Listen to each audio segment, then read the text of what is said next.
فتح، یہ پوری سورت، اور سلام پھیرنے کے بعد 10 بار سورہ قدر پڑھے.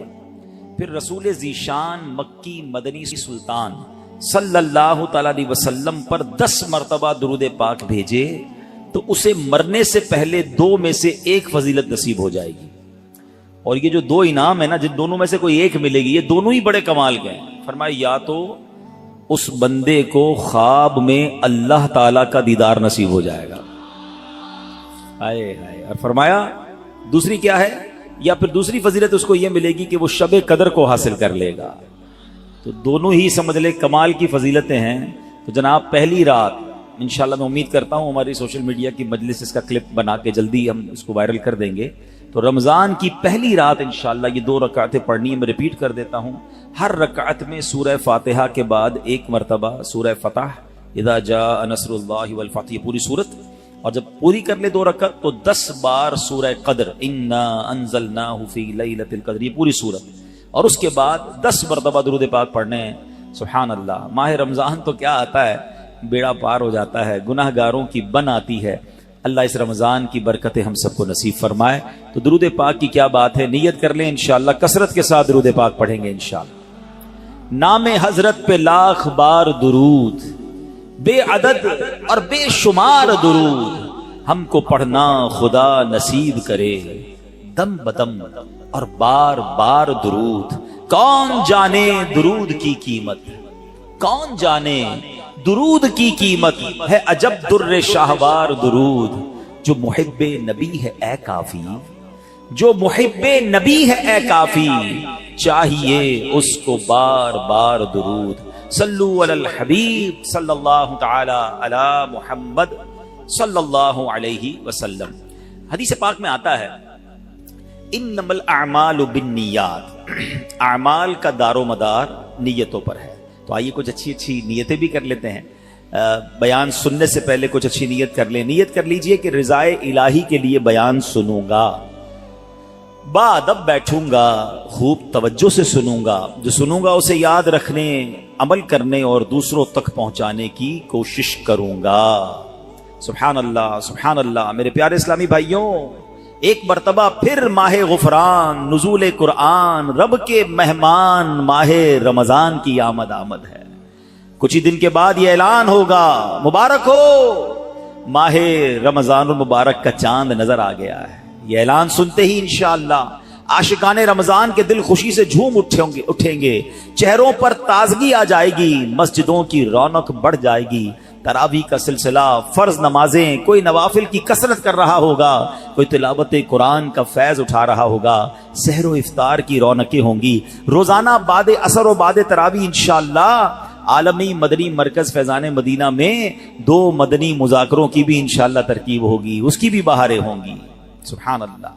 کیا آپ جانتے رمضان مبارک کتنا عظیم مہینہ ہے؟ جی ہاں، وہ مہینہ تشریف لا رہا ہے جسے حدیث پاک میں سید الشہور یعنی تمام مہینوں کا سردار کہا گیا. وہ مبارک مہینہ آ رہا ہے کہ اس کی پہلی رات سے آسمانوں کے دروازے کھول دیے جائیں گے، پھر آخری رات تک، لاسٹ نائٹ تک وہ دروازے بند نہیں ہوں گے.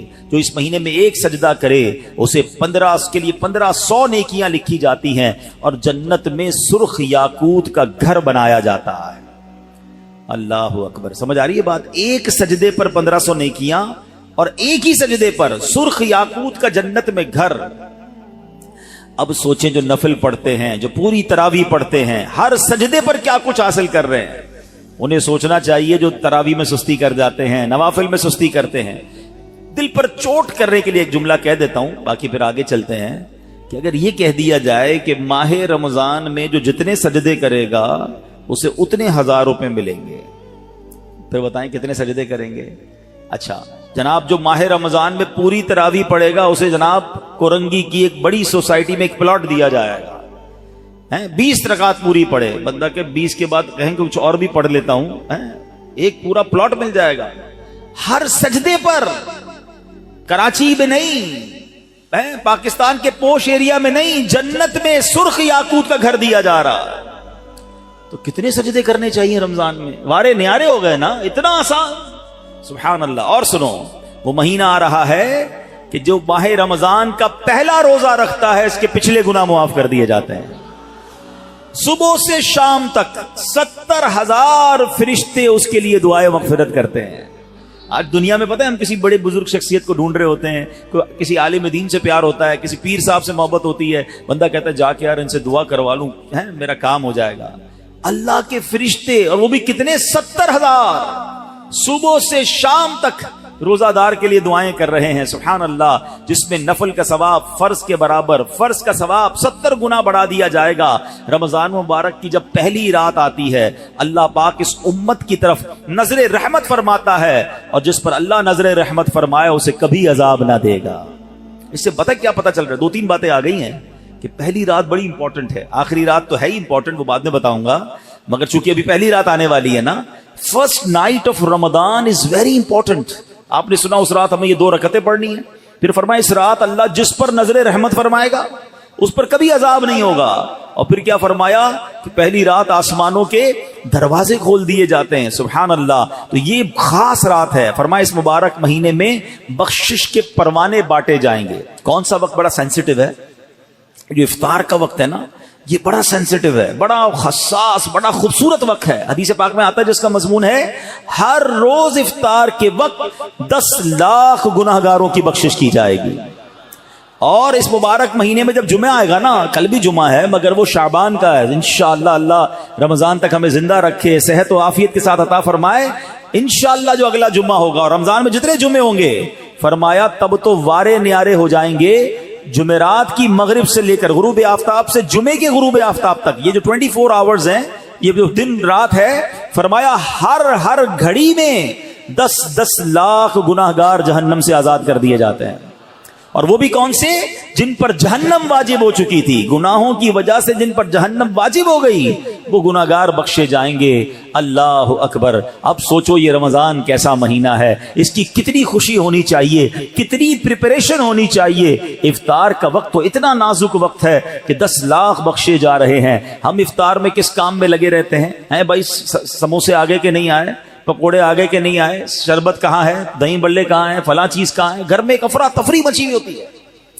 پلیز ٹرائی ٹو انڈرسٹینڈ, یہ افطار کا وقت مانگنے کا وقت ہے, گر گڑانے کا وقت ہے, آنسو بہانے کا وقت ہے کہ مولا آج 10 لاکھ بخشے جا رہے ہیں. ان بخشے جانے والوں میں میرا بھی نام لکھ دے. کاش سارے اپنے گھر والوں کو بھی کہہ دیا کرو کہ چھوڑ دیں کچن کے کام, ہم بیٹھ جائیں, جو ہو گیا تیار ٹھیک ہے, یہ آخری 10-15 منٹ. اور سبحان اللہ, کراچی والوں کو تو اور فائدہ یہ ہے کہ عین اسی وقت عالمی مدنی مرکز میں ایک عجب سما ہوتا ہے, ایک آنسوؤں کی برسات ہے, ایک دعاؤں کا سلسلہ ہے. ہمارا تو ٹائم بھی میچ ہوتا ہے نا, پنجاب والے یا دنیا کے دوسرے ملکوں والوں کا وہ افطار کا وقت نہیں ہوتا, ہمارا تو ایگزیکٹ افطار کا وقت وہی ہوتا ہے. تو کیا ہی اچھا ہو کہ باپ بھی بیٹھا ہو, ماں بھی بیٹھی ہو, بچے بھی بیٹھے ہوں اور ہاتھ اٹھے ہوئے ہوں, اور اللہ کی بارگاہ میں التجائیں ہوں, اے اللہ ہمارا گھرانہ تیرے دربار میں حاضر ہے, اے اللہ افطار کا وقت ہے, 10 لاکھ بخشے جائیں گے, اس بخشے جانے والوں میں ہماری فیملی کا, ہمارے گھر بار کا نام لکھ دے. تو اے میرے اسلامی بھائیوں, پردے میرے جو مجھے انٹرنیٹ پر اسلامی بہنیں سن رہی ہیں, بعد میں سنیں, کچھ ایسا انتظام گھر میں کریں کہ 10-15-20 منٹ پہلے اب سارے کاموں سے فارغ ہو جائیں, اب دعاؤں میں گزاریں. افطار کا وقت, افطار سے پہلے بھی دعا کریں, مگر جو خاص مقبولیت کی گھڑیاں ہیں وہ عین افطار کے بعد ہیں. افطار میں لگ جاتے ہیں ہم, کوئی کھجور کھا لی, پانی پی لیا, دوبارہ ہاتھ اٹھائیں, دوبارہ مانگیں. یہ وقت ہے مانگنے کا, یہ قبولیت کی گھڑیاں ہیں. اللہ کرے کہ ہم ان لمحات کو پراپر انداز میں, صحیح انداز میں گزارنے میں کامیاب ہو جائیں. کیا خوبصورت اشعار لکھے گئے کہ واہ کیا بات ہے ماہ رمضان کی, واہ کیا بات ماہ رمضان کی, واہ کیا بات ماہ رمضان کی, آیا رمضان آ گیا رمضان, واہ کیا بات ماہ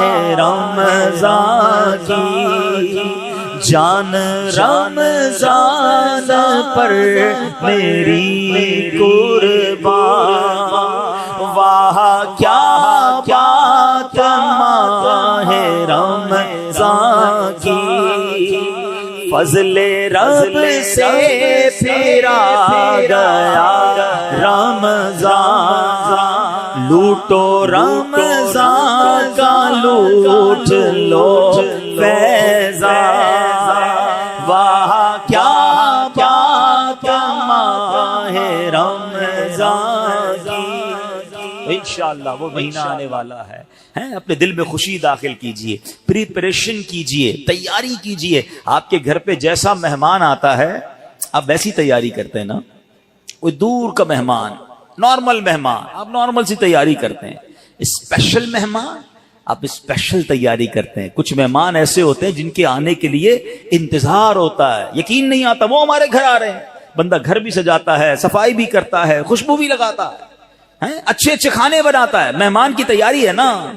تو رمضان یہ رب کی طرف سے ہمارے لیے مہمان آ رہا ہے، ہماری بخشش کروانے آ رہا ہے۔ ہمیں اپنے آپ کو سجانا ہے، اپنے کردار کو سجانا ہے۔ اپنی صحت کا بھی اس لیے خیال رکھو کہ میں اب ایسے الٹے سیدھے کھانے نہ کھاؤں رمضان سے پہلے۔ پتہ ہے جس کی شادی ہونے والی ہوتی ہے تو دولہے کو لوگ کہتے ہیں بھائی ذرا خیال رکھنا، شادی والے دن ہی بیمار مت ہو جانا، ایک ہفتہ پہلے سے احتیاط کرواتے ہیں، زیادہ سفر نہیں کرواتے، زیادہ تھکن والا کام نہیں کرواتے۔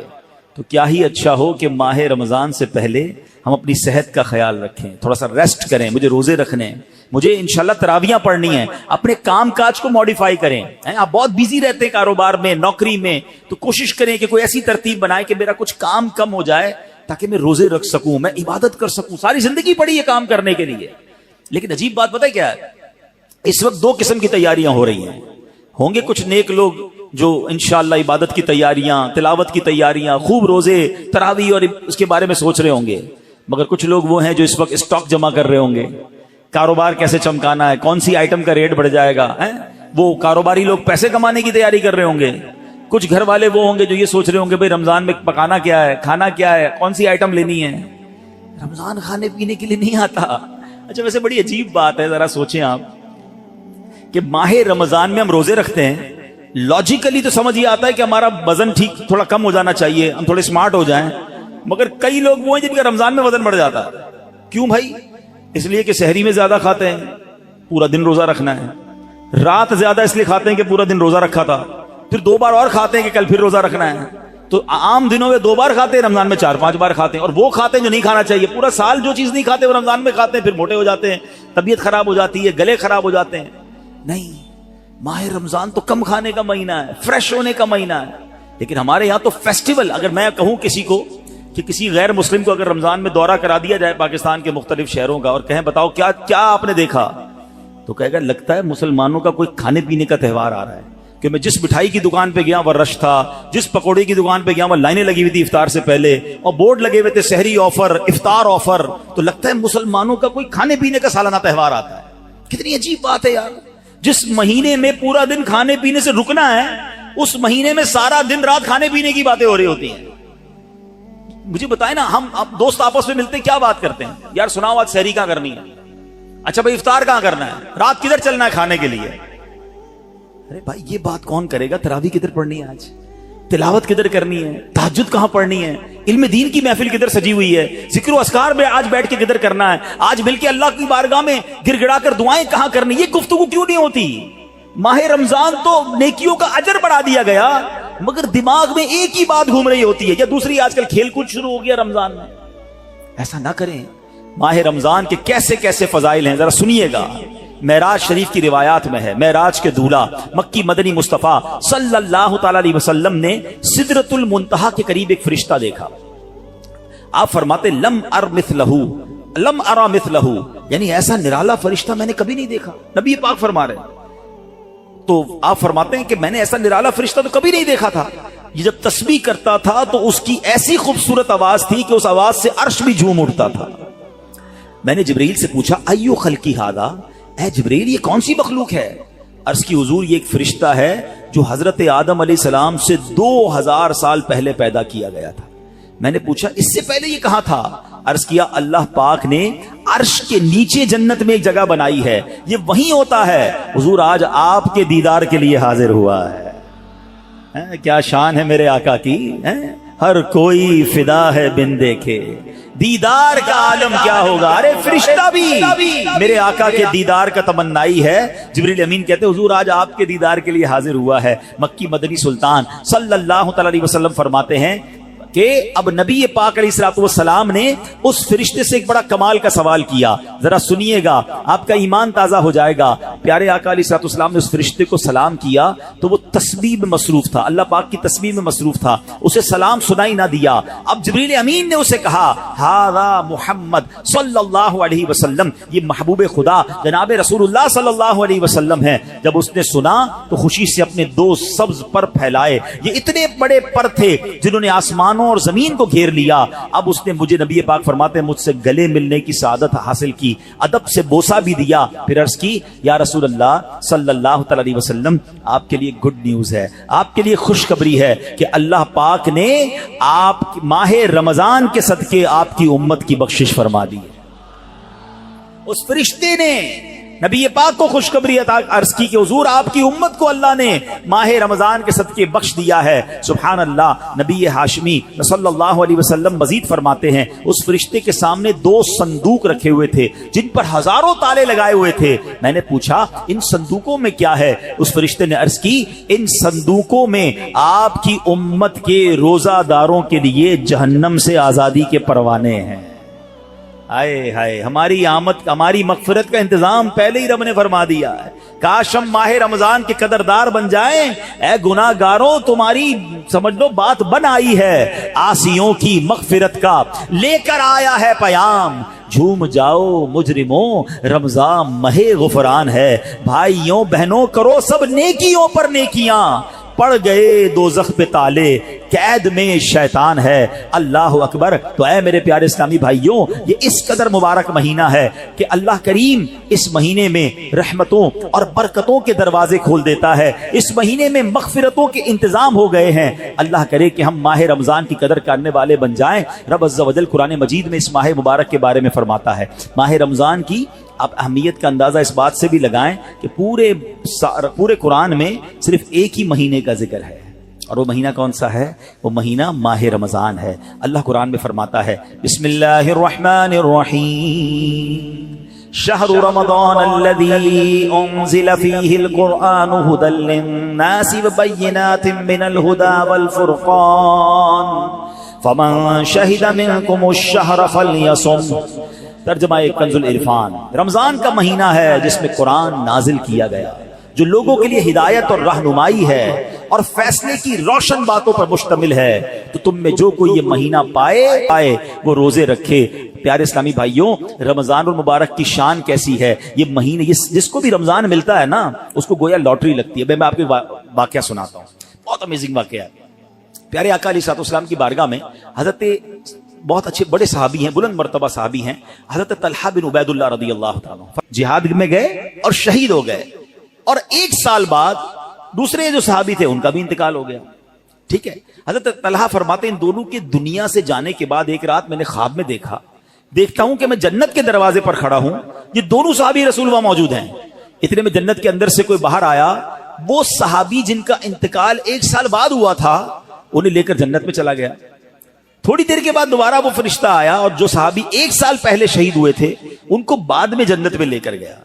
اب بات سمجھ آ رہی ہے؟ جو شہید ہوئے, زیادہ عبادت کرتے تھے, وہ بعد میں جنت میں گئے, اور جو ایک سال بعد جن کا انتقال ہوا, جو اتنی عبادت نہیں کرتے تھے مگر وہ جنت میں پہلے چلے گئے. اچھا کمال دیکھو صحابہ کرام علیہ رضوان کا, کہ جو بھی خواب دیکھتے تھے, جو بھی ذہنوں میں سوال ہوتا تھا, ڈائریکٹلی نبی پاک علیہ الصلوۃ والسلام کی بارگاہ میں آ جاتے. ان کے پاس کیسی نعمت موجود تھی کہ اس کا مسئلے کا حل تو نبی پاک نے کرنا ہے. کہ حضور یہ کیا ماجرا ہے, شہید وہ ہوئے, عبادت بھی زیادہ کرتے تھے, جنت میں وہ بعد میں جا رہے ہیں, جن کا انتقال بعد میں ہوا حضور وہ پہلے جا رہے ہیں جنت میں. اللہ اکبر. تو نبی پاک علیہ الصلوۃ والسلام نے کیا خوبصورت جواب دیا. فرمایا یہ دوسرے صحابی ایک سال زیادہ زندہ نہیں رہے؟ کہاں جی حضور یہ تو ایک سال زیادہ زندہ رہے. تو فرمایا کیا ایک سال زیادہ زندہ رہنے والے نے ایک سال پہلے شہید ہونے والے سے زیادہ روزے نہیں رکھے ایک سال؟ فرمایا ہاں روزے تو رکھے. تو نبی پاک نے پوچھا کیا اس ایک سال بعد والے نے سجدے زیادہ نہیں کیے؟ عرض کیا جی حضور سجدے بھی زیادہ کیے. تو نبی پاک نے فرمایا بس اسی وجہ سے ان دونوں کے درمیان زمین و آسمان کا فرق ہے. بات سمجھ آ رہی ہے؟ مومن اور نیک آدمی کی لمبی عمر یہ اس کے لیے بہت بڑی سمجھ لو فائدہ ہے کہ وہ جتنا جیتا ہے اتنے سجدے زیادہ کرتا ہے, اتنے رمضان اسے ملتے ہیں. ابھی 15 شعبان کو نوافل پڑے تھے نا, 2 رکعت یہ بھی تو تھے نا کہ اللہ ہمیں درازی عمر بالخیر عطا فرما. یاد رکھیے گا بندہ نیک ہو اور عمر طویل ہو تو اس کے وارے نہیں آ رہے ہیں، لیکن اگر بندہ گناہ گار ہے اس کی عمر بڑی ہو جائے تو وہ تو مارا گیا نا. اس کی تو روز نماز قضا ہو رہی ہے، اس کے رمضان کے روزے بھی قضا ہو رہے ہیں، وہ روز جھوٹ بول رہا ہے وہ روز حرام کما رہا ہے، تو اس کا تو گناہوں کا میٹر جاری ہے نا. یہ لوگ بڑی عمر کی جو دعا کرتے ہیں نا، بڑی اچھی نعمت ہے یہ، لیکن اللہ سے ہمیشہ یہ دعا کریں کہ مولا نیکیوں والی طویل عمر عطا فرما، عافیت والی طویل عمر عطا فرما. تو پتہ چلا کہ پھر رمضان آ رہا ہے میری بخشش کروانے، پھر رمضان آ رہا ہے میرے نامہ اعمال میں درود پاک پڑھ لیں، صلو علی النبی.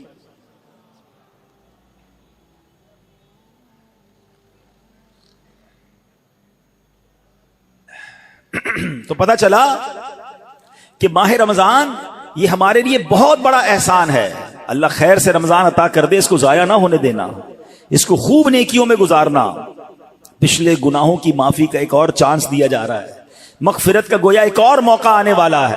اللہ کرے کہ ہم اس کی قدر کرنے میں کامیاب ہو جائیں. یا خدا ہم عاصیوں پر یہ بڑا احسان ہے، یا خدا ہم عاصیوں پر یہ بڑا احسان ہے، زندگی میں پھر عطا ہم کو کیا رمضان ہے.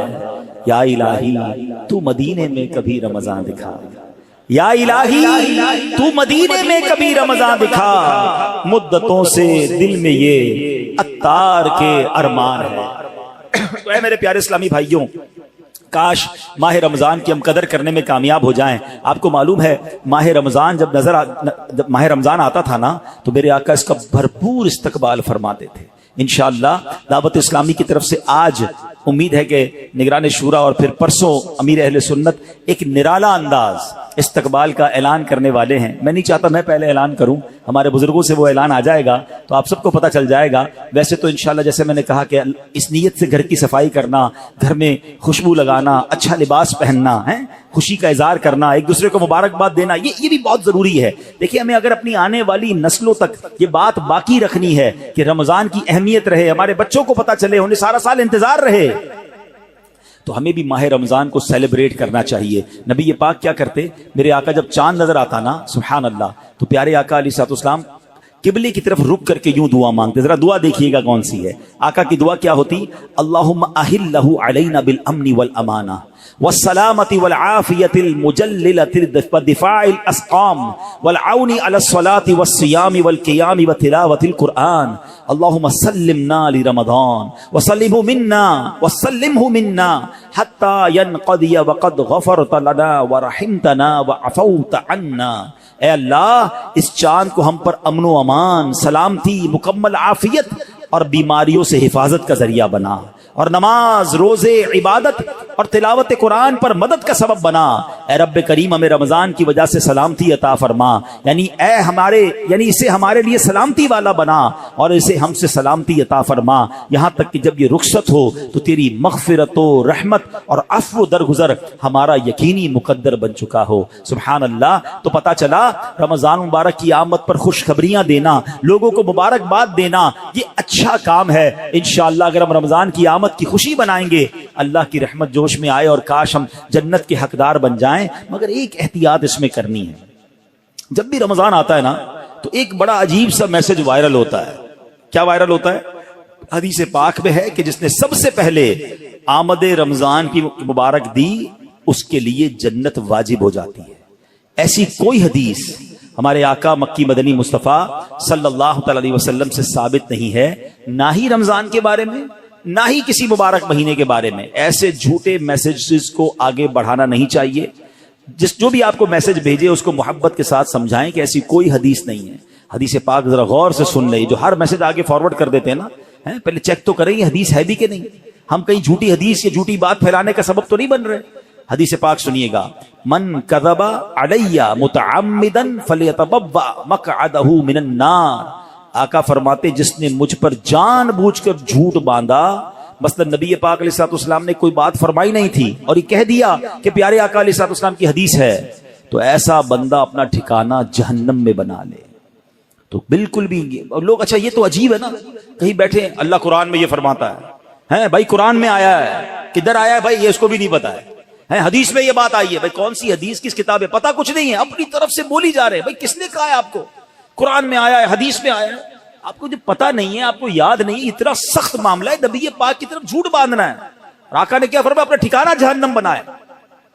تو آپ کہہ دیں میں نے کہیں پڑھا ہے، ہو سکتا ہے میں نے کہیں سنا ہے. قرآن اور حدیث کی بات کرتے تو لرزہ آ جانا چاہیے. ایک زبر زیر پیش کا ہم فرق نہیں کر سکتے قرآن میں. جناب اللہ نے قرآن میں یہ فرمایا، تم کو نہیں پتا قرآن میں یہ ہے، بحث کریں گے اور قرآن کو بیچ میں لے آئیں گے. یہ ہماری خواتین بھی بہت کرتی ہیں. تو مہربانی کر کے اس سے توبہ کریں. اور ان معاملات میں جب تک آپ کے سامنے، آپ دیکھیں آج کروڑوں لوگوں کی تقدیریں بدلنے والے، لاکھوں ہزاروں حافظ اور عالم بنانے والی شخصیت امیر اہل سنت، نہ جانے کتنی ہزاروں ان کو حدیثیں یاد ہوں گی، کتنی روایتیں اور آیتیں یاد ہیں. مگر آج بھی آپ مدنی مذاکرے میں دیکھیں یہ کیوں، یہ ہماری تربیت کے لیے کہ وہ پہلے قرآن کی کوئی آیت پڑھنی ہے تو لکھا ہوا سامنے لاتے ہیں، حدیث پڑھنی ہے تو پورا پڑھ کے سناتے ہیں، تاکہ ایگزیکٹلی وہی لفظ لوگوں کے سامنے جائے جو نبی پاک کے مبارک دہن مبارک سے نکلا ہے. میارے آقا علیہ الصلوۃ والسلام کا ہر وہ لفظ جو نبی پاک کی زبان اقدس سے نکلا ہے، وہ چونکہ چنانچہ جیسا کہ کر کے نہیں، ایگزیکٹلی وہ بیان کرنے کی کوشش کرتے ہیں. اور یہ تربیت ہے دنیا بھر کے دعوت اسلامی والوں، بلکہ میں کہتا ہوں ساری دنیا کے مسلمانوں کے لیے، کہ بات کس کی کر رہے ہو یار؟ کس کی زبان سے وہ جملہ نکلا ہے آپ کو پتا ہے؟ پوچھو میرے اعلیٰ حضرت سے وہ زبان کیسی ہے، اس کی گفتگو کیسی ہے. میرے رضا کہتے ہیں وہ دہن جس کی ہر بات وحی خدا، وہ دہن جس کی ہر بات وحی خدا، چشمہ علم و حکمت پہ لاکھوں سلام، وہ زبان جس کو سب کن کی کنجی کہیں، اس کی نافذ حکومت پہ لاکھوں سلام. تو ہماری آپ کی جرت نہیں ہونی چاہیے کہ حدیث میں اپنی طرف سے حاشیے لگائیں، اپنی طرف سے معاذ اللہ قرآن پاک کے بارے میں بعض اوقات تو یہ بات ایمانیات پر آ جائے گی اگر اپنی طرف سے کوئی بات ایڈیشن کر رہا ہے، تو بڑے احتیاط کی حاجت ہے. البتہ ماہ رمضان ایک اور خوبصورت آیت سنیے گا. اس میں قرآن پاک نے جو ہم پر رمضان کے روزے فرض کیے گئے نا، اس کا ریزن بیان کیا. یعنی ہماری شریعت ہم سے چاہتی کیا ہے؟ روزے تو ہم برسوں سے رکھ رہے ہیں، بچپن سے روزے رکھ رہے ہیں، کئی ایسے یہاں ایسے ہوں گے، لیکن اس روزے سے میں حاصل کیا کرنا ہے؟ قرآن کیا فرماتا سنو. اللہ قرآن میں فرماتا ہے یا ایھا الذین آمنوا کتب علیکم الصیام کما کتب علی الذین من قبلکم. اے ایمان والو، تم پر روزے فرض کیے گئے جیسے تم سے پہلے لوگوں پر فرض کیے گئے تھے، مگر آگے ریزن بتایا گیا کیوں کیے گئے. لعلکم تتقون. قرآن کہتا ہے تاکہ تم پرہیزگار بن جاؤ. آج سمجھ لیں، میں اس موضوع کو تھوڑا اور مزید ڈیفائن کروں گا کہ روزے فرض ہونے کی وجہ قرآن نے کیا بیان کی؟ لعلکم تتقون، تاکہ تم پرہیزگاری اختیار کرو، تم پرہیزگار بن جاؤ. اس آیت کریمہ میں جو روزے کی اعلیٰ ترین حکمت اور بہت بڑا فائدہ بیان کیا گیا، ایکچولی اس میں چھپا ہوا ہے لعلکم تتقون، تاکہ تم پرہیزگار بن جاؤ. اے میرے پیارے اسلامی بھائیوں، پتا چلا کہ مبارک مہینہ ہے جس میں ہمیں تقوی حاصل کرنا ہے. آپ نے علماء کرام کا بیان سنا ہوگا، وہ بعض علماء کہتے ہیں الحمدللہ رب العالمین والعاقبۃ للمتقین. اس کا معنی پتہ ہے؟ اے ہائے، یقین کریں کبھی کبھی خطبہ ہی ہلا دیتا ہے. یہ جملہ اگر سمجھ آ جائے نا کہ تمام تعریفیں اس رب کے لیے ہیں جو عالمین کا رب ہے، والعاقبۃ للمتقین، جو آخرت ہے نا، جو بعد والی زندگی ہے وہ ہے ہی متقین کے لیے. تو ہم کدھر جائیں گے اگر ہم متقین نہیں ہیں، متقیوں میں نہیں ہیں، تو پھر ہمارا کیا بنے گا؟ اب ذرا غور کیجئے، تقوی یہ بڑی کمال کی نعمت ہے، آسان نہیں ہے، مگر سبحان اللہ رمضان کا روزہ جو ہے وہ ہمیں متقی بنانے آیا ہے. قرآن کہتا بھی یہی ہے لعلکم تتقون، تاکہ تم پرہیزگار بن جاؤ، متقی بن جاؤ. سبحان اللہ، تقوی کتنی بڑی دولت ہے. حضرت ابو سعید خدری رضی اللہ تعالیٰ عنہ سے روایت ہے، رسول اکرم نور مجسم شفیع معظم صلی اللہ علیہ وسلم نے ایک صحابی کو نصیحت کرتے ہوئے فرمایا علیک بتقوی اللہ فانہ جماع کل خیر. تم پر تقوی لازم ہے کہ بے شک تقوی تمام بھلائیوں کا مجموعہ ہے. تمام بھلائیوں کا کمبینیشن کیا ہے؟ وہ تقوی ہے. حجت الاسلام امام محمد غزالی فرماتے ہیں اے عزیز، تجھے جاننا چاہیے کہ تقوی ایک نایاب خزانہ ہے. اگر تم اس خزانے کو حاصل کرنے میں کامیاب ہو گئے تو تم بہت بڑی کامیابی حاصل کر لو گے. یوں سمجھو کہ دنیا اور آخرت کی تمام بھلائیاں تقوی میں جمع کر دی گئی ہیں. اور وہ تقوی کیسے ملے گا؟ وہ روزے سے ملتا ہے. اگر بندہ صحیح معنوں میں روزہ رکھ لے تو انشاءاللہ وہ تقوی اختیار کر لے گا. تو اے میرے پیارے اسلامی بھائیوں، اب ذرا غور کیجئے. ایکچولی رمضان کو نئی زندگی پانے کا مہینہ قرار دیا گیا، نشاط ثانیہ. یہ بڑی کمال کی بات سنیے گا. شاید آپ کو حیرانی ہوگی کہ صوفیہ کرام کے مطابق انسان 2 مرتبہ پیدا ہوتا ہے. ہر انسان صوفیہ کرام کہتے ہیں 2 مرتبہ پیدا ہوتا ہے. پہلی ولادت تو وہ مشہور ہے جب ہم دنیا میں آئے, کوئی 30 سال پہلے آیا, کوئی 40 سال, ڈیٹ آف برتھ ڈے بناتے ہیں نا, وہ تو پہلی ولادت ہے. فرمایا دوسری ولادت وہ ہوتی ہے کہ جب بندہ دل کی پاکیزگی حاصل کر لیتا ہے, جب بندہ باطنی بیماریوں سے, حرص, لالچ, ہوس, دنیا کی محبت, تکبر, خود پسندی سے اپنے آپ کو پاک کر لیتا ہے, یہ اس کی دوسری ولادت ہوتی ہے. یعنی زندگی میں ایک موقع ملتا ہے بدلنے کا, ٹرن اراؤنڈ ہونے کا, اپنے آپ کو سدھارنے کا, سچی توبہ کرنے کا. ایک بار پھر رمضان آ رہا ہے, آؤ دوبارہ جی لیتے ہیں, آؤ دوبارہ بدل جاتے ہیں, آؤ اپنے رب سے دوستی کر لیتے ہیں. جو زندگی گزری ہمیں سب کو معلوم ہے کیسی گزری, کیوں نہ یہ رمضان نشاط ثانیہ کا اپنے آپ کو بدلنے کا مہینہ بنا دیں. اللہ نے پھر موقع دے دیا ہے. اے میرے پیارے اسلامی بھائیو, اس بات کو اس طرح سمجھیے, ایک بزرگ بڑی عمر کے تھے, ان کی عمر 60 یا 70 سال تھی, بال بھی سفید تھے. کسی نے کہا حضور آپ کی عمر کتنی ہے؟ کہتے 4 سال. حضور کیوں مذاق کر رہے ہیں, اتنی بڑی عمر ہے, آپ کے تو اپنے پوتے پوتیاں ہوں گی, آپ کہہ رہے ہیں 4 سال عمر ہے. کہتے ہیں بات یہ ہے کہ عمر تو بہت زیادہ ہے, بس توبہ کیے ہوئے 4 سال ہی ہوئے ہیں, اللہ سے دوستی کیے ہوئے 4 ہی سال ہوئے ہیں, باقی زندگی تو کھیلوں میں, گناہوں میں گزار دی ہے.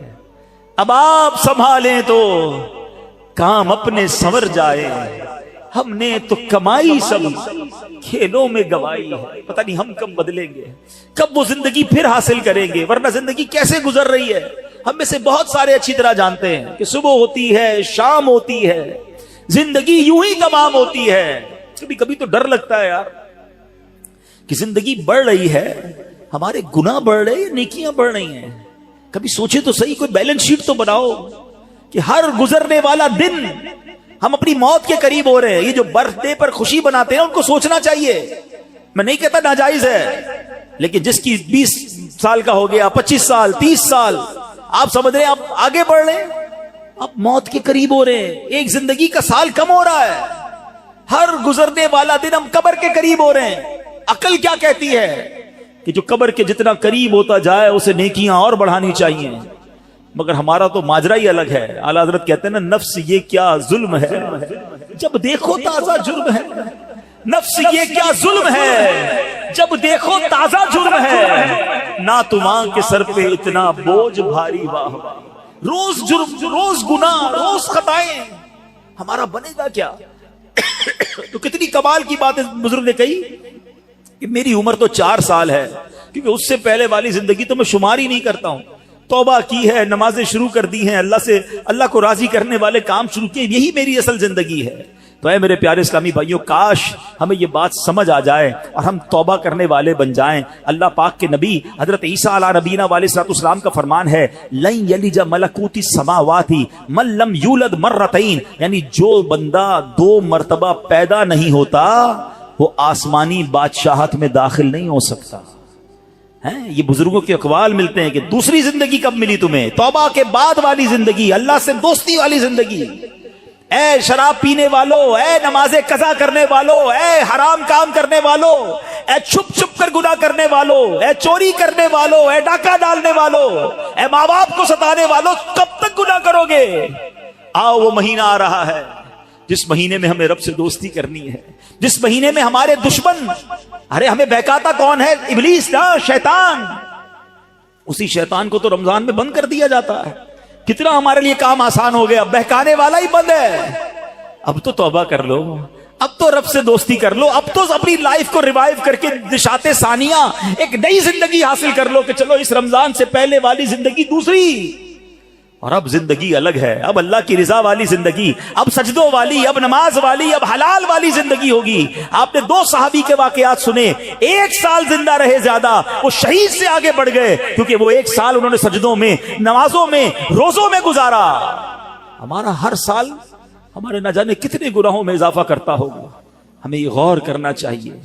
کاش اب زندگی کو بدلنے میں کامیاب ہو جائیں. حدیث پاک میں فرمایا, ان لکل شیء بابا وان باب العبادۃ الصیام, بے شک ہر چیز کا دروازہ ہوتا ہے اور روزہ عبادت کا دروازہ ہے. تو اے میرے پیارے اسلامی بھائیوں, کاش ہم روزے کی اہمیت کو سمجھیں. ہمارا ایک اور بڑا پرابلم ہے, ہم نے روزے کا نام بس بھوکا پیاسا رہنے کو سمجھ لیا ہے. لوگ جناب, ہمارے یہاں تو ایسے بھی لوگ پائے جاتے ہیں, بات آپ کو عجیب لگے گی. میں بہت چھوٹا تھا, ہمارے علاقے میں جب لوگ ساری رات جاگتے ہیں تو ایک صاحب کے بارے میں کسی نے عذرائے مذاق کہا کہ یہ صاحب بھونپو تو بھونپو روزہ رکھتے ہیں.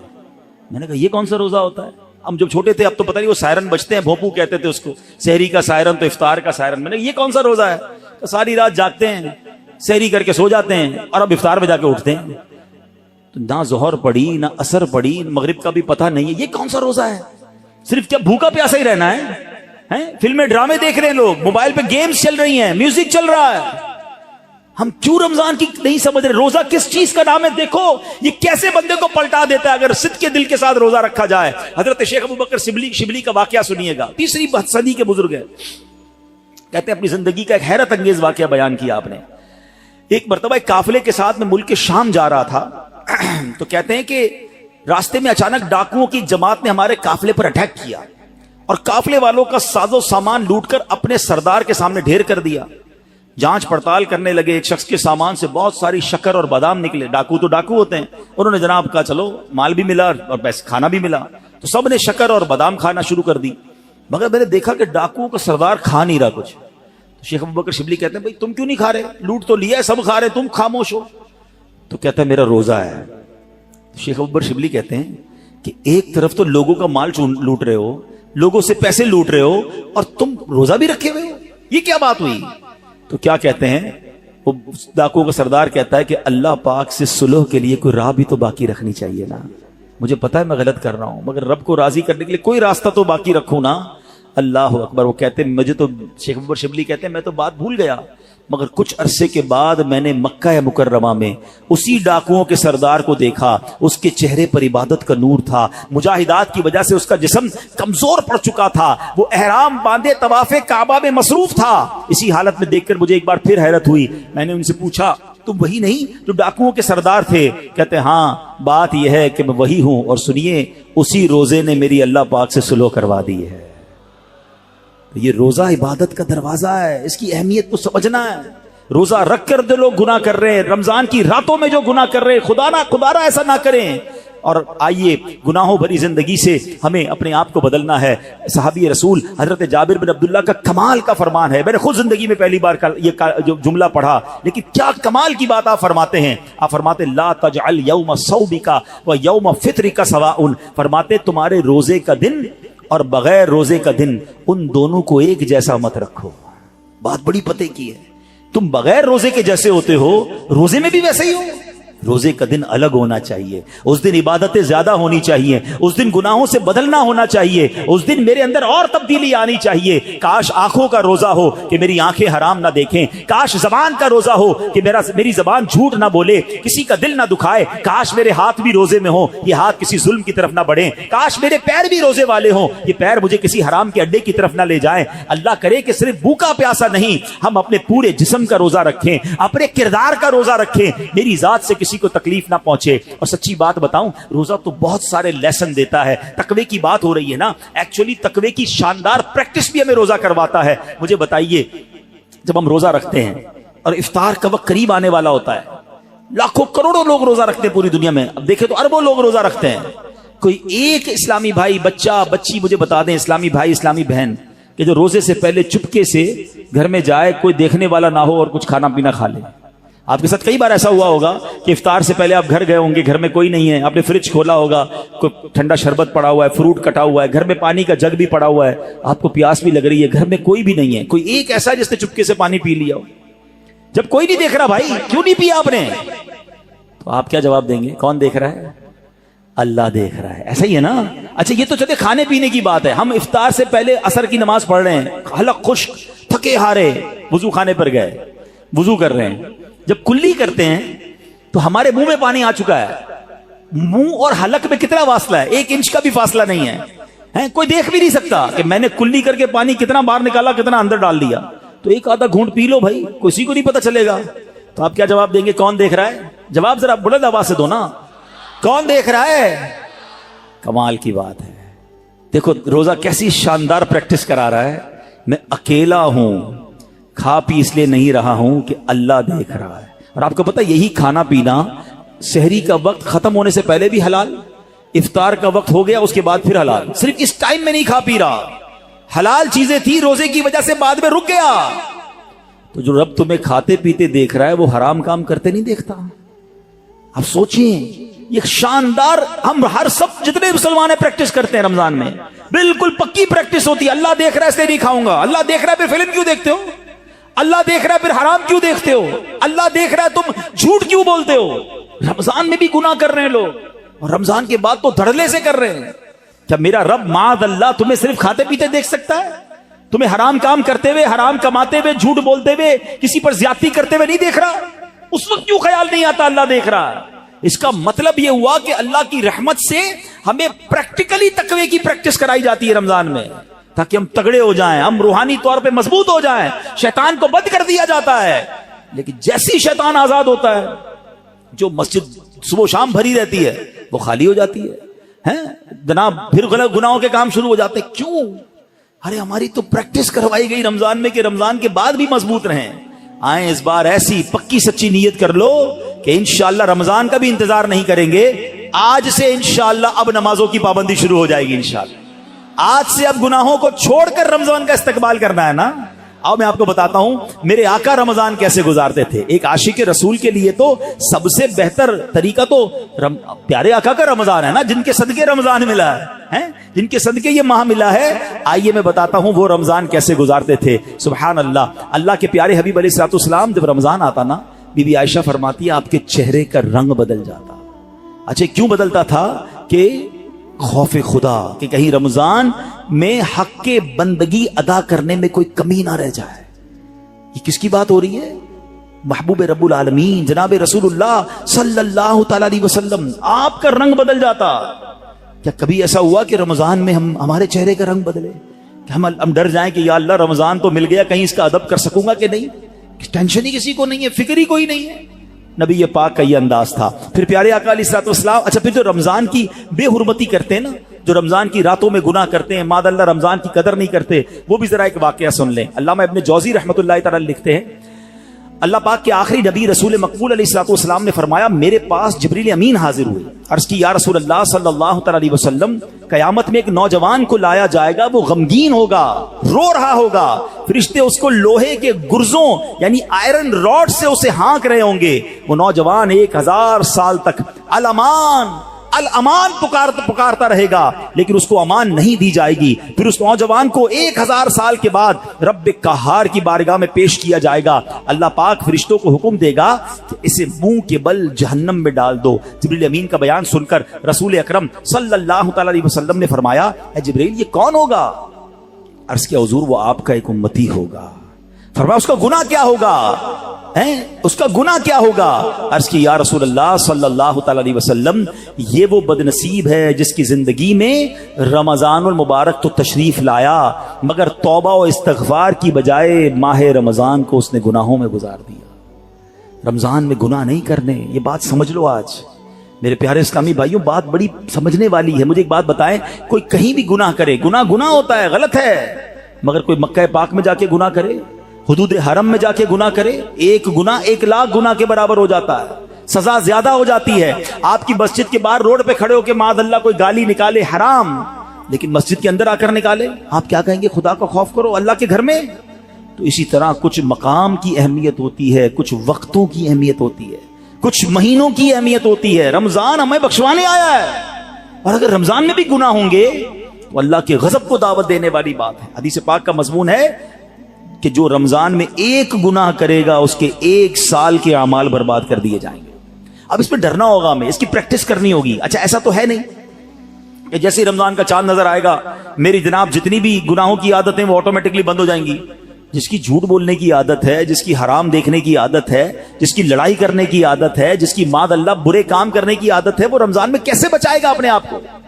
تو ابھی سے اپنے آپ کو بچانا شروع کر دیں، پریکٹس شروع کریں اور اپنا ذہن بنا لو. آپ کچھ بھی ہو جائے میں نے انشاءاللہ گناہ نہیں کرنا ہے. رمضان میں اپنے آپ کو گناہوں سے بچانا ہے. میرا موبائل اگر گناہوں کی طرف لے جاتا ہے مجھے موبائل نہیں چاہیے، میں بھلے وہ چھوٹا والا موبائل لے لوں، یا کم از کم یہ پیجز اور یہ بہت سارے جو سافٹ ویئر اپنے موبائل سے نکال دوں، کیونکہ کہیں میرا موبائل ہی مجھے گناہ نہ کروا دے. مجھے نہیں کھولنا ٹی وی اگر میرے ہاتھ سے ریموٹ ہاتھ میں آتا ہے اور میں کچھ غلط چیز دیکھتا ہوں. مدنی چینل دیکھیں، سبحان اللہ، ہر اس دوستی سے، ہر اس کمپنی سے، ہر اس صحبت سے مجھے بچنا ہے کہ جہاں بیٹھتا ہوں تو غیبتیں ہوتی ہیں، جہاں بیٹھتا ہوں تو جناب گناہ ہوتے ہیں. مجھے نہیں جانا بھائی. ایک گناہ اور 1 سال کے اعمال برباد. پتہ چلا لوگ رمضان میں نیکیاں کر کے بخشش پا رہے ہوں اور میں اپنی بری عادتوں کی وجہ سے مار کھاؤں. یہ بہت سخت عذاب ہے. دیکھیں آپ نے سنا نا کہ 1000 سال تک وہ الامان الامان الامان پکارتا رہے گا مگر اس کی پکار نہیں سنی جائے گی. ایک اور واقعہ آپ نے سنا ہوگا، امیر اہل سنت نے فیضان رمضان میں لکھا کہ مولا علی شیر خدا کرم اللہ تعالی وجہ الکریم نے ایک مردے کے حالات دیکھے، اسے آگ میں جلایا جا رہا تھا. وہ پکارنے لگا اے علی مجھے بچائیے، میری سفارش کیجئے. مولا علی شیر خدا ہیں، اللہ کی بارگاہ میں عرض کرتے ہیں مولا اس کو بخش دے. ارشاد ہوتا ہے اے علی آپ اس کی سفارش نہ کریں. کہ یا اللہ کیا وجہ ہے؟ کہ یہ وہ شخص ہے جو رمضان میں روزے تو رکھتا تھا مگر رمضان کی رات گناہوں سے باز نہیں آتا تھا. مولا علی کو سفارش سے روک دیا گیا. بہرحال آپ سوچیں یہ تو روزے رکھ کر گناہ کرنے والے کا حال ہے. جو روزہ ہی نہیں رکھتا اس کا کیا ہوگا؟ تو خدا را یہ مہینے میں قدر کرنی ہے. یہ مہینہ میری اور آپ کی بخشش کے لیے آیا ہے. یہ ہمارے اعمال نامے کو بہت زیادہ انشاءاللہ امپروو کرنے کے لیے آیا ہے. اللہ کرے کہ ہم اس مہینے کے بارے میں سوچیں. ایک اور انداز میرے آقا کا کیا تھا، بی بی عائشہ صدیقہ رضی اللہ تعالیٰ عنہا فرماتی ہیں جب رمضان کا مہینہ تشریف لاتا تو پیارے آقا علیہ الصلوۃ والسلام عبادت پر کمر باندھ لیا کرتے. نبی پاک عبادت تو ویسے بھی بڑی فرمایا کرتے تھے مگر رمضان میں اسپیشل میرے آقا علیہ الصلوۃ والسلام اور زیادہ عبادت کرتے، نوافل بڑھا دیتے، ذکر و اذکار بڑھا دیتے، دعائیں بڑھا دیتے. تو ہمیں بھی رمضان میں پلان کرنا ہے کہ میں نے انشاءاللہ تلاوت قرآن کرنی ہے، میں نے رمضان میں اتنے نوافل پڑھنے ہیں، میں نے انشاءاللہ اتنے درود پڑھنے ہیں. میں نے آپ فضول کاموں سے بچنے لگ جائیں، آپ کی ویسے ہی ٹائم میں بڑی برکت ہو جانی ہے. اچھا رمضان المبارک میں پیارے آقا کا ایک اور انداز، نبی پاک رمضان میں 20 رکعت تراویح پڑھتے تھے.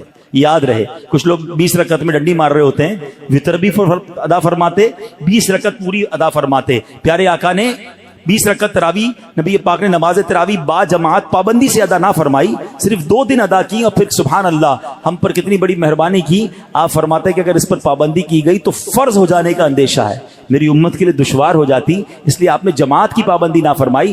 البتہ 20 رکعتیں نبی پاک نے پڑھی اور پھر آپ کے بعد حضرت عمر رضی اللہ تعالیٰ عنہ نے باقاعدہ 20 رکعت نماز تراویح کی جماعت کا اہتمام کیا. تو آج پوری دنیا میں مسلمان تراویح پڑھتے ہیں مگر وہ لوگ ایک نیا ٹرینڈ چلا ہے، 3 روزہ تراویح، 5 روزہ تراویح، 7 روزہ تراویح. غلط نہیں ہے یہ، مگر اس میں ایک احتیاط یہ کرنی ہے کہ جو بھی لوگ یہ انتظام کرتے ہیں وہ حافظ صاحب سے بھی کہہ دیں اور حافظ صاحب سے بھی میری گزارش ہے کہ پراپر قرآن پڑھیں. ہم قرآن سننے کے لیے جمع ہوتے ہیں، کوئی ایوارڈ نہیں چاہیے. اتنا ماشاءاللہ 10 پارے بھی 4 پارے بھی پڑھ رہے ہیں اور 10 بجے فارغ بھی کر رہے ہیں، بڑے اسپیڈ میں پڑھتے ہیں.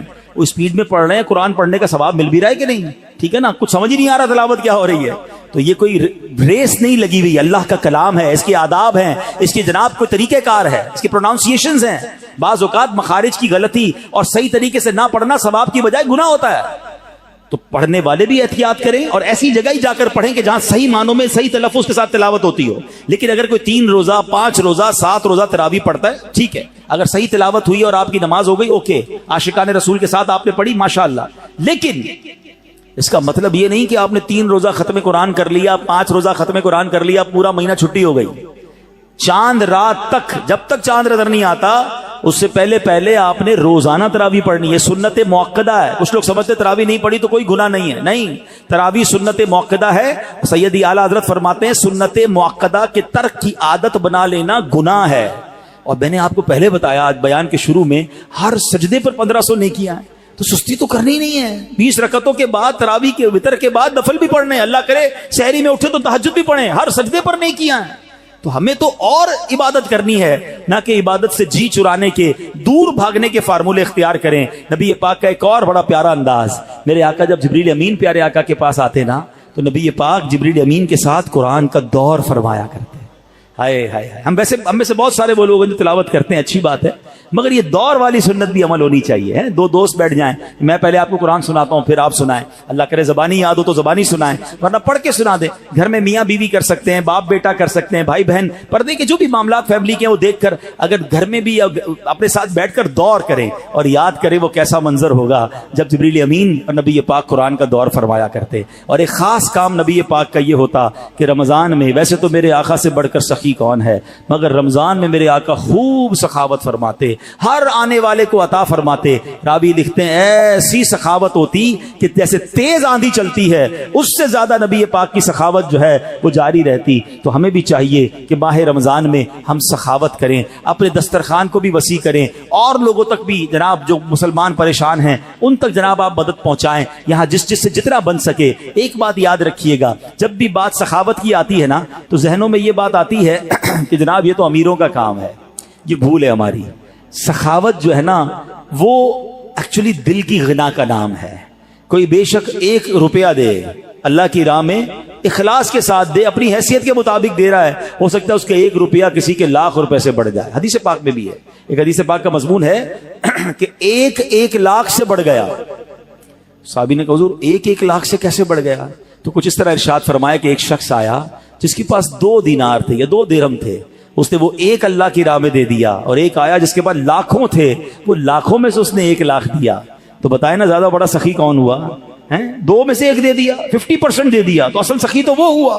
تو اللہ کی بارگاہ میں دل دیکھا جاتا ہے. یہ نہ دیکھو میں کتنی کوانٹٹی دے رہا ہوں, مگر آپ یہ سوچ لو کہ اپنی حیثیت کے مطابق میں نے سخاوت کرنی ہے. اور ویسے ہی لوگ بڑے پریشان ہیں, یہ دن ہے سخاوت کرنے کے. کسی کا دسترخوان اچھا کر دیں, کسی کی جناب افطاری سحری اچھی کر دیں, کسی کے بچوں کی عید اچھی کر دیں. ہمارا ایک اور بڑا پرابلم ہے کہ بعض اوقات ہم روڈ پر مانگنے والوں کو تو بہت کچھ دے رہے ہوتے ہیں, لیکن گھروں میں لوگ بڑے پریشان ہیں. تو ہمیں سفید پوش لوگوں کو تلاش کر کے, اچھا اب یہ بھی جب کہتا ہوں تو لوگ کہتے ہیں یار سفید پوش کہاں سے ملیں گے؟ بھائی آج کے دور میں جس کی آمدنی 40-50 ہزار سے کم ہے وہ پریشان ہی ہے, وہ ہینڈ ٹو ماؤتھ ہے, اس کا پورا نہیں ہو رہا. اللہ نے اگر کسی کو نوازا ہے تو بن مانگے. ایک بڑا عجیب انداز بھی آج ہو گیا ہے, بھائی کوئی ضرورت ہو تو مانگ لینا.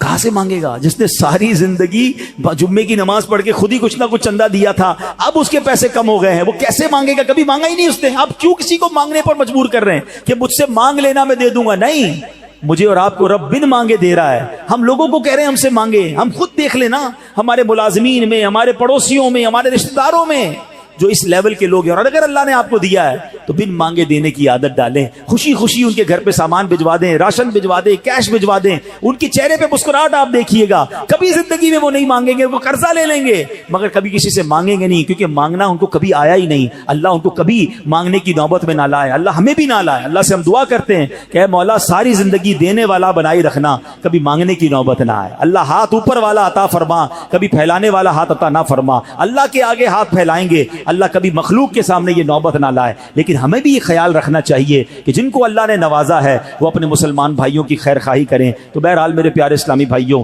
باتیں تو بڑی ہوئی کہ ماہ رمضان میں گناہوں سے بچنا ہے, ماہ رمضان میں عبادت کرنی ہے, ماہ رمضان میں تلاوت کرنی ہے, ماہ رمضان کے ایک ایک لمحے کو استعمال کریں. جیسا کہ میں نے کہا کہ افطار کا وقت بڑا مبارک ہے, اس وقت دعائیں کریں. تہجد پڑھنا بڑا آسان ہو جاتا ہے رمضان میں. جب بھی سحری کے لیے اٹھیں آپ پہلے وضو کر کے 2 رکعت 8 رکعت تک تہجد پڑھی جا سکتی ہے, 8 پڑھ لیں, ورنہ کم از کم 2 رکعت پڑھیں, کچھ دیر دعا کریں. خاص قبولیت کا وقت ہے, اور پھر آپ سحری وغیرہ گھر والے مل کر لیں. اور سبحان اللہ, پاکستان میں تو ایک اور بڑی نعمت ہمیں یہ حاصل ہے کہ دعوت اسلامی نے وہ کمال کیا جو صدیوں پہلے سے کوئی ایسی بات ہمیں سننے کو نہیں ملتی. ہاں, میرے آقا علیہ الصلوۃ والسلام نے زندگی میں ایک بار پورے مہینے کا اعتکاف فرمایا تھا. اللہ سلامت رکھے میرے پیر و مرشد کو. کیا شاندار طریقہ دیا ہے کہ جس سے ممکن ہو کہ مجھے رمضان میں گناہ نہیں کرنے. جو یہ چاہتا ہے کہ پورا رمضان میں برکتوں والا پالوں, تو کیا شاندار فارمولہ دیا کہ پورے مہینے کا اعتکاف دعوت اسلامی نے کئی سالوں سے شروع کیا ہوا ہے, اور ہزاروں ہزار اسلامی بھائی دنیا بھر میں پورے مہینے کے اعتکاف میں بیٹھتے ہیں.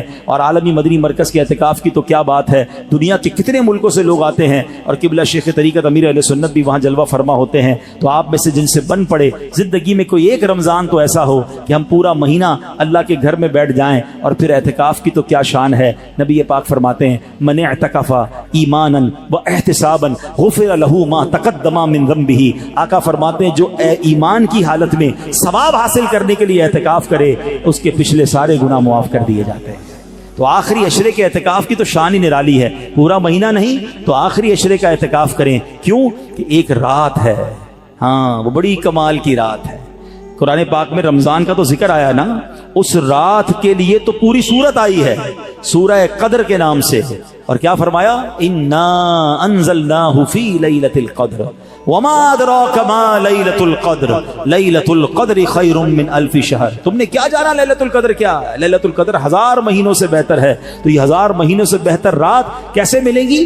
سبحان اللہ. ہمارے آقا کتنے مہربان ہیں. یہ نہ فرمایا کہ پورے سال میں کبھی بھی لیلۃ القدر آ جائے، پورا سال ڈھونڈنا پڑتی. یہ بھی نہ فرمایا کہ پورے رمضان میں کوئی بھی رات لیلۃ القدر ہے تلاش کرو، پورا مہینہ ڈھونڈنا پڑتا. فرمایا رمضان کے آخری عشرے کی 5 طاق راتوں میں سے ایک رات لیلۃ القدر ہے، اسے تلاش کر لو. حدیث کا مضمون ہے. تو پھر اسی لیے اعتکاف کیا جاتا ہے کہ 10 دن اگر ہم مسجد میں ہیں تو جو بھی رات شب قدر ہوگی وہ ہمیں حاصل ہو جائے گی. تو ممکن ہو سکے تو رمضان کے آخری عشرے کا اعتکاف کر کے لیلۃ القدر کی برکتیں حاصل کریں. رب کریم سے پھر دعا ہے، اے مولا ہمیں صحت کے ساتھ عافیت کے ساتھ ماہ رمضان نصیب فرما، پورے روزے رکھنا نصیب فرما، پوری تراویح پڑھنا نصیب فرما، اور جو بخشے جائیں اے اللہ ان بخشے ہوں کے صدقے ہم گناہگاروں کی بھی بخشش فرما.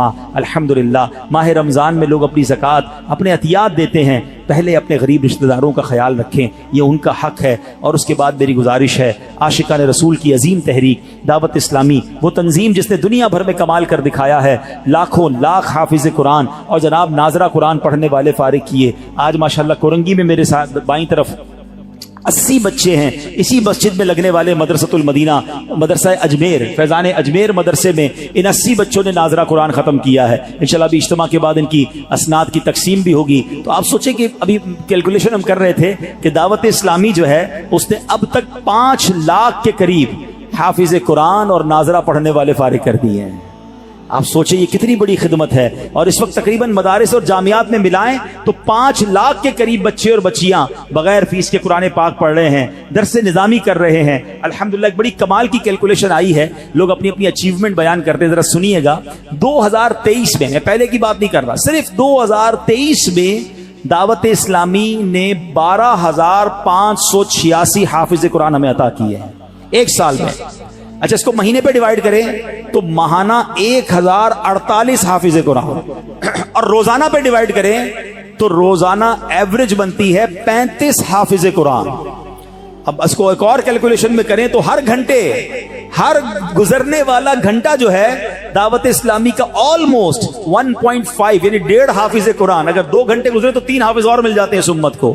یہ کیسی فیکٹری ہے؟ لوگ اسی طرح حساب کرتے ہیں نا اپنی فیکٹری کا کہ میری پروڈکشن اتنی ہے، مہینے کے اتنے کنٹینر، تو روز کا اتنا، اور جناب گھنٹے کا اتنا. آپ یہ بتائیں ثواب کی کیسی فیکٹری دعوت اسلامی نے لگا دی ہے کہ روزانہ 35 حافظ قرآن. یہ 2023 کی بات ہے، 2024 میں یہ اور بڑھ جائے گا انشاءاللہ.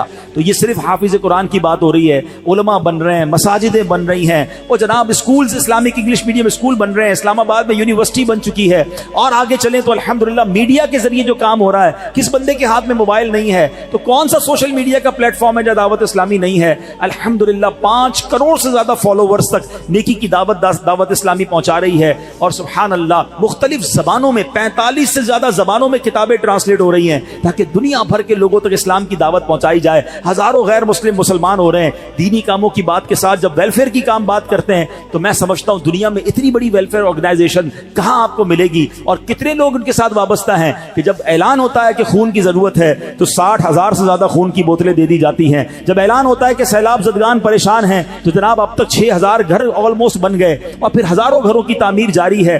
اربوں روپے کی امداد ہے. ترکیہ ہو، شام کا زلزلہ ہو، فلسطین کے مسلمانوں کی مدد ہو. الحمدللہ دعوت اسلامی کا شعبہ FGRF آپ کو ہر جگہ خدمت کرتا ہوا نظر آتا ہے. تو ایسی تحریک جو ہمیں حافظ بھی دیتی ہو، عالم بھی دیتی ہو، امام بھی دیتی ہو، امت کو رہنما بھی دیتی ہو، اور جب وقت پڑے تو خون بھی دیتی ہو، مشکل وقت آ جائے تو غریب مسلمانوں کی امداد بھی کرتی ہو، مصیبت زدوں کی امداد کرتی ہو، تو ایسی تحریک کا ہم کیوں نہ ساتھ دیں. سچی بات تو یہ ہے کہ ہمارے پیسوں کا نصیب جاگتا ہے، ہمارے پیسوں کا بھاگ جاگتا ہے کہ ہمارے پیسے اتنے بڑے عظیم کام میں لگ جائیں. تو نہ صرف رضا مسجد میں موجود عاشقان رسول، دنیا بھر کے وہ اسلامی بھائی جو مجھے اس وقت لائیو سوشل میڈیا پہ سن رہے ہیں یا بعد میں اس بیان کو دیکھیں، خدا را اپنی دعوت اسلامی کا دل کھول کر ساتھ دیں. اپنی آخرت کا اس میں آپ سمجھے کہ سامان کر رہے ہوں گے کہ نہ جانے میرے پیسوں سے کوئی حافظ بن گیا، کوئی عالم بن گیا، جناب کسی دکھیارے مسلمان کی مدد ہو گئی اور قیامت کے دن وہی میری مغفرت کا ذریعہ بن گیا. تو اپنی زکوٰۃ میں، اپنے عطیات میں، رمضان میں جو عید کا فطرہ دیں،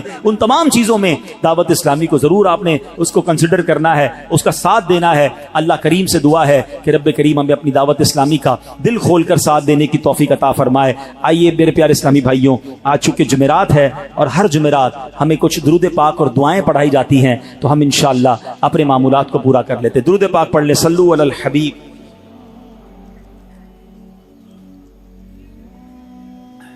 بزرگوں نے فرمایا جو شخص ہر شب جمعہ اور جمعرات کی درمیانی رات یہ درود شریف پابندی سے کم از کم ایک مرتبہ پڑھے، موت کے وقت سرکار مدینہ صلی اللہ علیہ وسلم کی زیارت کرے گا، اور قبر میں داخل ہوتے وقت بھی یہاں تک کہ وہ دیکھے گا کہ سرکار مدینہ صلی اللہ علیہ وسلم اسے قبر میں اپنے رحمت بھرے ہاتھوں سے اتار رہے ہیں۔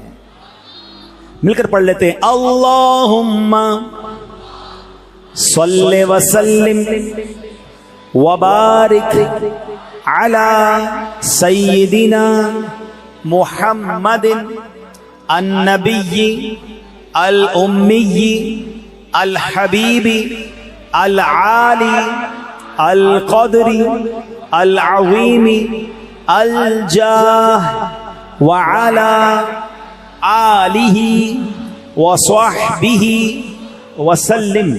حضرت انس رضی اللہ تعالیٰ عنہ سے روایت ہے کہ تاجدار مدینہ صلی اللہ علیہ وسلم نے فرمایا جو شخص یہ درود پاک پڑھے، اگر کھڑا تھا تو بیٹھنے سے پہلے اور بیٹھا تھا تو کھڑے ہونے سے پہلے اس کے گناہ معاف کر دیے جائیں گے۔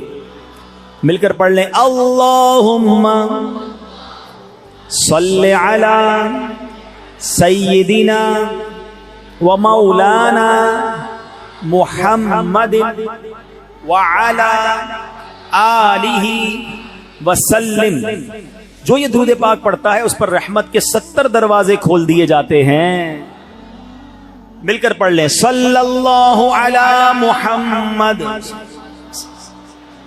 علامہ احمد سعدی رحمت اللہ تعالی بعض بزرگوں سے نقل کرتے ہیں اس درود شریف کو ایک بار پڑھنے سے 6 لاکھ درود شریف پڑھنے کا ثواب حاصل ہوتا ہے۔ مل کر پڑھ لیں، اللہم صلی علی سیدنا محمد عدد ما فی علم اللہ صلاۃ دائمۃ بدوام ملک اللہ۔ ایک دن ایک شخص آیا تو نبی پاک علیہ الصلوۃ والسلام نے اسے اپنے اور صدیق اکبر رضی اللہ تعالیٰ عنہ کے درمیان بٹھا لیا۔ اس سے صحابہ کرام کو حیرت ہوئی کہ یہ کون بڑے مرتبے والا شخص ہے۔ جب وہ چلا گیا تو نبی پاک علیہ الصلوۃ والسلام نے فرمایا یہ جب مجھ پر درود پاک پڑھتا ہے تو یوں پڑھتا ہے۔ مل کر پڑھ لیں، اللہم صلی علی محمد کما تحب وترضى لہ۔ شافعی امم صلی اللہ علیہ وسلم کا فرمان ہے جو شخص یوں درود پاک پڑھے اس کے لیے میری شفاعت واجب ہو جاتی ہے۔ اللہم صلی علی محمد وانزلہ المقعد المقرب عندک یوم القیامہ۔ حضرت ابن عباس رضی اللہ تعالیٰ سے روایت ہے کہ سرکار مدینہ صلی اللہ علیہ وسلم نے فرمایا اس کو پڑھنے والے کے لیے 70 فرشتے 1000 دن تک نیکیاں لکھتے ہیں۔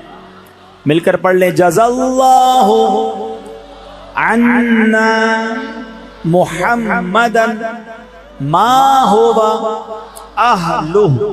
فرمان مصطفیٰ صلی اللہ علیہ وسلم جس نے اس دعا کو 3 مرتبہ پڑھا گویا اس نے شب قدر حاصل کر لی۔ مل کر پڑھتے ہیں، لا الہ الا اللہ الحلیم الکریم سبحان اللہ رب السماوات السبع ورب العرش العظیم۔ لا الہ الا اللہ الحلیم الکریم سبحان اللہ رب السماوات السبع ورب العرش العظیم۔ لا الہ الا اللہ الحلیم الکریم سبحان اللہ رب السماوات السبع ورب العرش العظیم. سبحان اللہ. یہ جو رات ہے نا جمعرات کی، ذرا حدیث سنیے گا. نبی پاک علیہ الصلوۃ والسلام فرماتے ہیں بے شک اللہ پاک ہر جمعے کی رات کے شروع سے لے کر آخر تک اور ہر رات کے آخری تہائی حصے میں دنیا کے آسمان پر تجلی فرماتا ہے اور فرشتے کو حکم دیتا ہے جو یہ اعلان کرتا ہے کوئی مانگنے والا کہ اس کو عطا کروں، ہے کوئی توبہ کرنے والا کہ میں اس کی توبہ قبول کروں، ہے کوئی بخشش مانگنے والا کہ اس کو بخش دوں، اے نیکی کے چاہنے والے نیکی کے کام میں جلدی کر، اور اے گناہ کے چاہنے والے گناہ سے باز آ جا. جمعے کا دن کا ایک وظیفہ بھی ہے کہ نبی پاک علیہ الصلوۃ والسلام نے فرمایا جو شخص جمعے والے دن فجر کی نماز سے پہلے 3 مرتبہ استغفر اللہ الذی لا الہ الا هو واتوب الیہ پڑھے، اس کے گناہ بخش دیے جائیں گے اگرچہ سمندر کی جھاگ سے زیادہ ہوں. تو یہ وظیفہ بھی یاد کر لیں، فجر سے پہلے پڑھنا ہے. اللہ پاک ہمیں عمل کرنے کی توفیق عطا فرمائے. صلو علی الحبیب.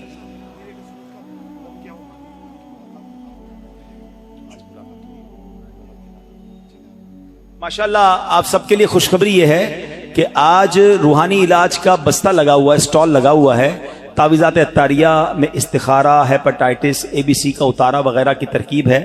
اور آج انشاءاللہ جو لوگ اس روحانی علاج کے اسٹال پہ جائیں گے نا تو ان کو امیر اہل سنت کا دم کیا ہوا پانی بھی پیش کیا جائے گا. سبحان اللہ. کورنگی نمبر 4 فیضان اجمیر جو مدرسہ ہے مدرسۃ المدینہ، اس کے 104 بچوں نے ناظرہ اور حفظ مکمل کرنے کی سعادت حاصل کی ہے. تو اس میں سے ناظرہ کے بچوں کو آج انشاءاللہ اسناد یعنی سرٹیفکیٹس وغیرہ جو ہیں وہ پیش کیے جائیں گے انشاءاللہ. صلو علی الحبیب.